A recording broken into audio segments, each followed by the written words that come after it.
And so any nation state that wishes to maintain its sovereignty in the 21st century is going to have to be able to control its cyberspace. And Bitcoin is the key to that because it is the most powerful and perhaps the only truly secure cyber network in the world right now. Another use case for Bitcoin is it can help prevent some of these cybersecurity attacks that happen because of AI. And AI is going to continue to get better. So we're going to continue to see more security threats because of it. Do your research. It's time to learn more about Bitcoin. It is truly innovative. Crypto family, welcome back to the channel. Aaron here from the Bitcoin Bros coming back at you with another cryptocurrency video. We're going to be checking out Michael Saylor in today's clip, and he's going to be talking about AI, Bitcoin, the progression of AI and how Bitcoin can help with that, how all of this stuff ties together. He makes a lot of great points in today's clip. Make sure to check it out to the end. And if you guys haven't already, check out our Patreon. That'll be in the description below. We have exclusive content from the Bitcoin Bros. We try to get content over there weekly. Check that out if you guys haven't. But let's go ahead and play the clip. Let's see what Michael has to say. So for the next decade, you're going to see ferocious innovation and advances that will be astounding in AI. And it represents both an extreme opportunity for the human race, profound opportunity, and an extreme threat for the human race. So we can talk for hours about all the opportunities. And so I don't want to leave you with the impression that I don't think it's profoundly productive to the human race. I think it could unleash a brain power revolution in the same way that internal combustion engines gave you a horsepower revolution. A Roman trireme with 300 rowers had 30 horsepower 2,000 years ago. And now any fisherman has 300 horsepower. So the fisherman is more powerful than Julius Caesar. That's the horsepower revolution that drives our cars and our boats and our planes, and it is profound and it elevated civilization.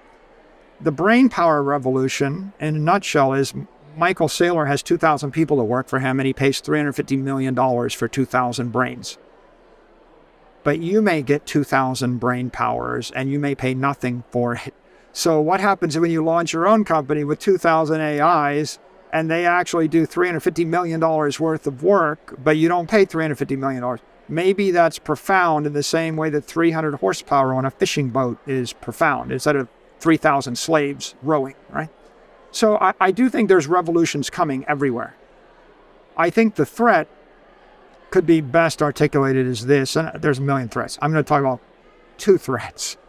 The threat in cyberspace is I can spin up 100 million AI bots to take over Twitter or Nostr or Instagram or Facebook or Google, and they're more intelligent than I am, and they're more charismatic than I am, and they work harder than I do. And that means that I could use those to distort any kind of reality. If I want to be Katy Perry, I can create Katy Perry. I can create 100 million of Katy Perry's fans, and I can create... Interesting choice, but yeah. 50,000 Katy Perry super fans.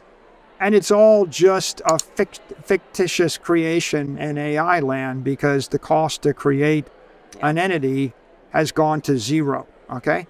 So that's a threat because now the question is, can you trust anything unverified anywhere that you hear? In my personal experience, when I encountered toxicity on Twitter, 95% of the time, the toxic comments weren't coming from real human beings. They were coming from bots that were created by first-generation bot programs. So imagine the third-generation bot program, which is indistinguishable from a person with a PhD. So I could always tell the first-generation bots because they had bizarre names and they had like JPEG images, right, and they looked stupid. But the problem of third-generation bots is they won't be distinguishable by any human being. They will be more human than a human. So the risk in cyberspace is I can spin up 1 billion fake people, and I can create a civil war by having the fake Republicans hate on the fake Democrats, or the real Democrats having the fake Democrats hate on the real Republicans, and having the fake women hate on the real men, and having the fake men hate on the real women until everybody thinks everybody is disrespectful to them. And by the way, maybe this is happening now. Yeah. Maybe it just happened with the first generation technology, and that's why we have the cultural divides we have. But imagine when I can do it 1 million times cheaper and better with the next generation technology. I think that the implication is we can no longer allow people to create millions of accounts. Yeah, the other day there were probably 2,000 fake accounts that followed me on Twitter in one day, which means there's 750,000 fake people following me on Twitter every year. No, legit, I saw it. I literally saw in a matter of 1 hour, 1,500 bot accounts got scrubbed off my account in 1 hour. And they were bots.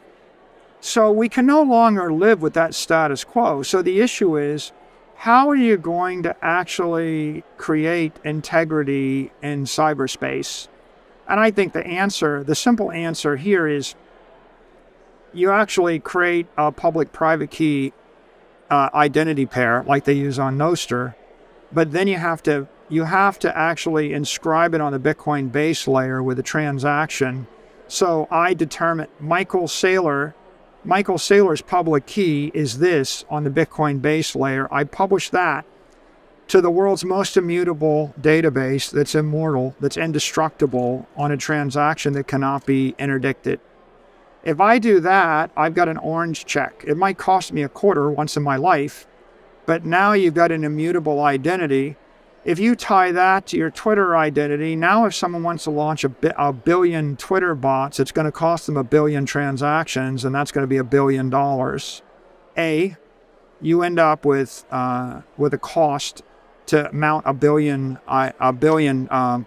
repetition attack.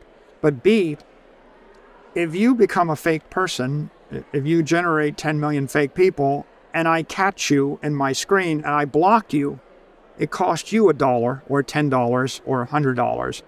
So by conjoining or by combining the power of cryptography with the power of a decentralized crypto network like Bitcoin, I can bring cost and consequence into cyberspace.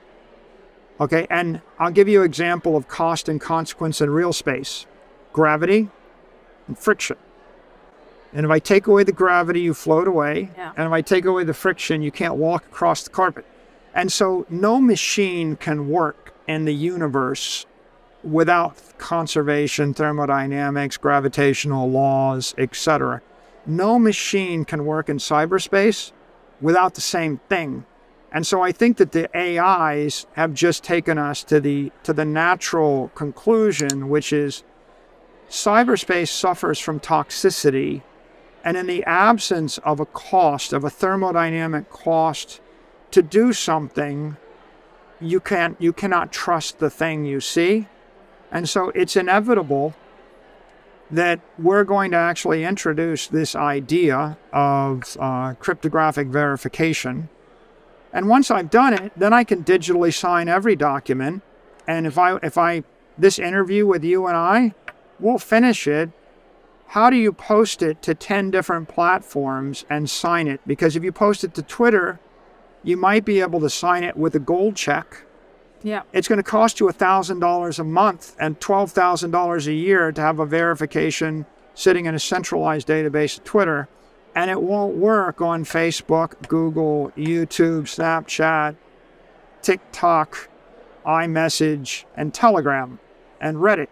So if you wanted to have a universal authentication, you would create an orange check, and you would actually burn the orange check in the blockchain into Bitcoin's blockchain. You would publish it to Twitter and TikTok and Instagram and iMessage, and you would tell everybody, if you get a message from me or you see work of mine, it needs to be signed with this orange check identity.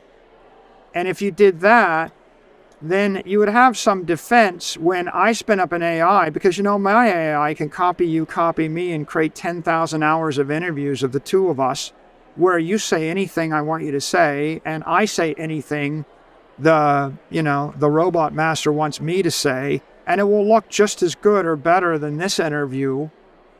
Right. And the issue is, how can I tell the difference between the fake and the real? And the answer is only with a cryptographic proof that's thermodynamically sound. And so Bitcoin is secure because it is the most powerful cyber network. Bitcoin has 350 exahash, and that exahash is, in essence, 5 million Bitcoin miners backed by 15 gigawatts of energy, and 15 gigawatts of energy is more energy than the US Navy runs on.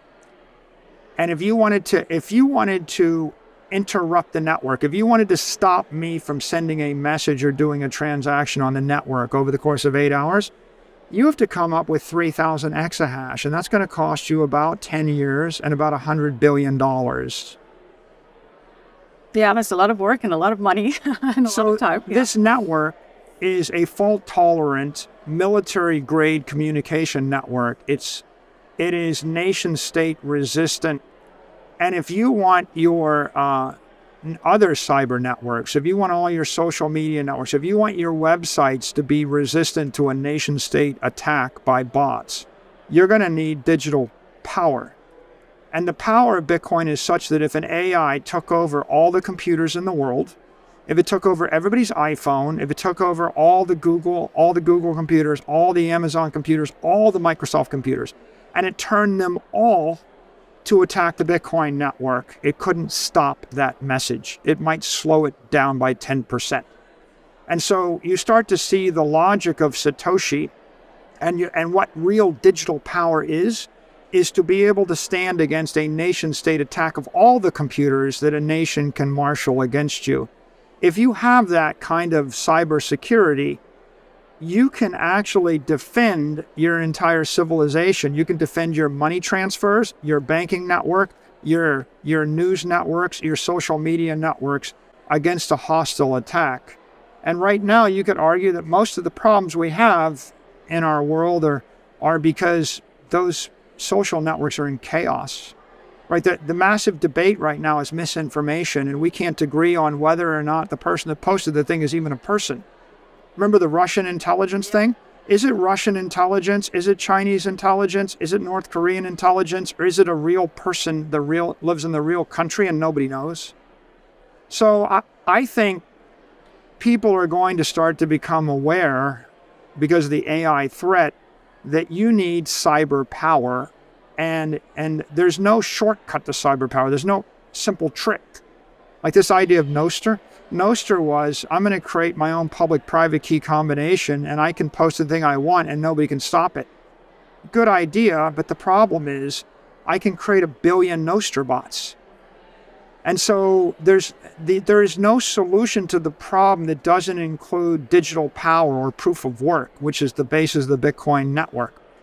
If you're not converting gigawatts of electricity into exahash, you don't have power. If you don't have power, it's like you have no Navy, you have no Air Force. You're getting bombed back to the Stone Age, and it's inevitable. And so any nation state that wishes to maintain its sovereignty in the 21st century is going to have to be able to control its cyberspace. And Bitcoin is the key to that, because it is the most powerful and perhaps the only truly secure cyber network in the world right now. And thank you guys for watching all the way to the end of the video today. If you found any value, make sure to hit that like button. My name is Aaron from the Bitcoin Bros. I'm out. I'll see you guys in the next one. Have a great rest of your day.